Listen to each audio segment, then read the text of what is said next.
you do that? How did you do that?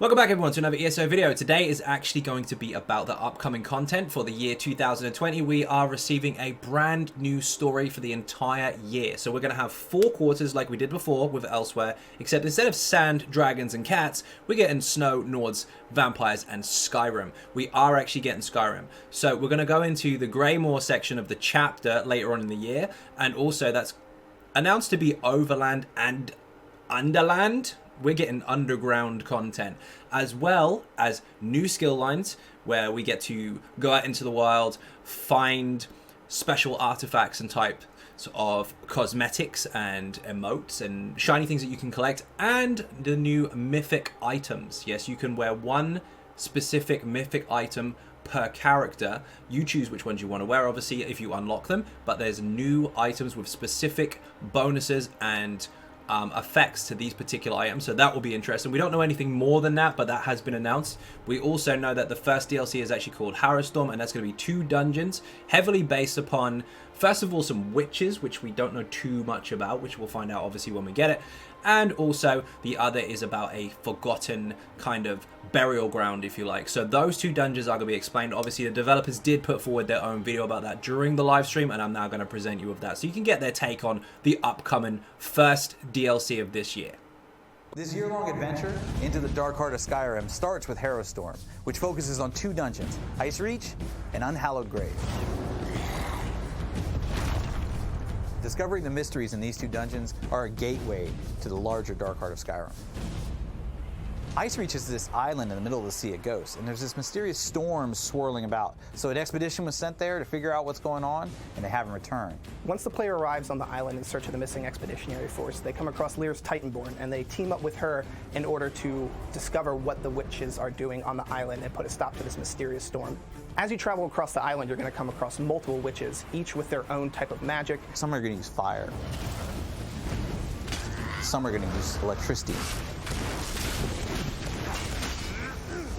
And they also have other minions and creatures that they're going to bring to fights.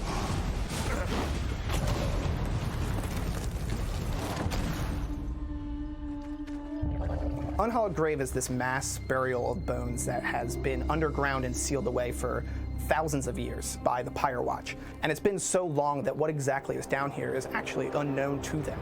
And they appointed people to watch over it. They had one job to do, and they couldn't do that right because somebody broke in. Not only is the player going to have to deal with the Nordic mercenaries, but the defenders that the ancient Pyre Watch left here to guard the tomb.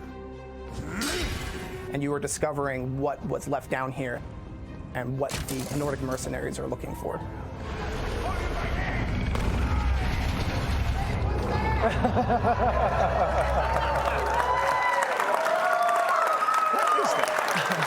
That's a boss. You want to know what is that, Rich? Are you going to tell us what that is? You'll find out next week. Now, not only that, we also have another video from the live stream explaining how this all came about, what's coming next, the new systems that are in place, including 2 new skill lines, which are briefly glazed over, and of course the overall experience for the team itself so far during the development process of this particular update. Especially the transition from the original Skyrim to here, because just remember, we are 1,000 years in the past from what you know as Skyrim, so things are going to be a little different, but here's another video to explain how that went so far.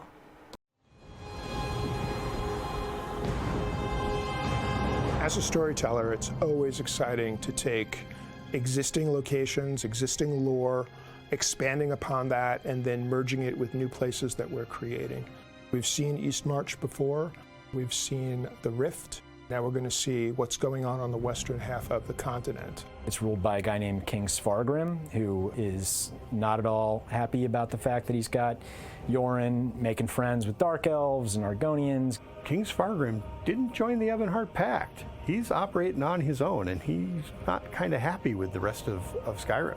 The Reachmen are a threat, but there's more threatening the people of Western Skyrim now. It's a much more darker, more gothic story. Every Nord knows the legend of Blackreach. They grow up hearing stories around the campfire.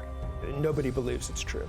It's one of the best moments from Skyrim. You descend down into the ground and you emerge into this absolutely insane dwarven city that you had no idea was under your feet the whole time. And we are taking that idea and we're kind of expanding upon it. Like, it's not only under that one part of Skyrim, maybe this cave extends throughout the entirety of Skyrim, and it's always underneath your feet wherever you go.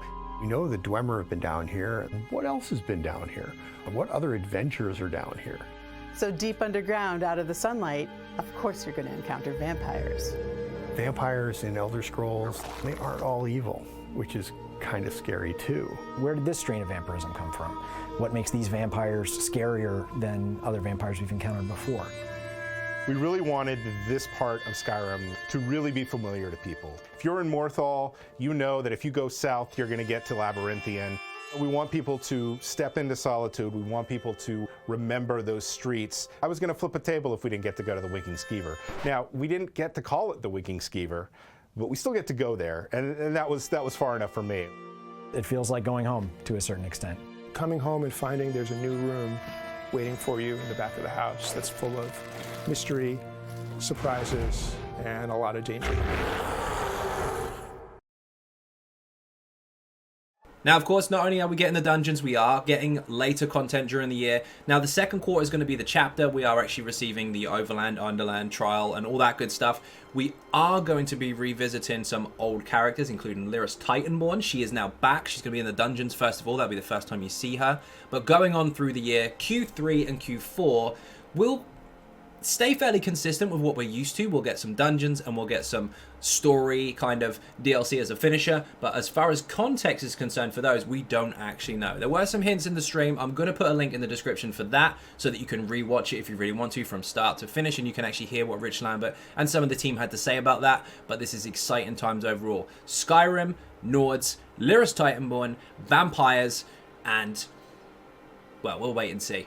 So, first of all, thank you very much for watching. I hugely appreciate the support. If you are not subscribed already, please do hit that button. It is free. Furthermore, if you want to help support outside the channel, there are some links in the info section for Patreon, Twitter, Facebook, and of course the website XynodeGaming.com. If you haven't seen the trailer, don't worry, I'm now going to play it. Thank you very much for watching, and I will see you in the next video. Bye-bye.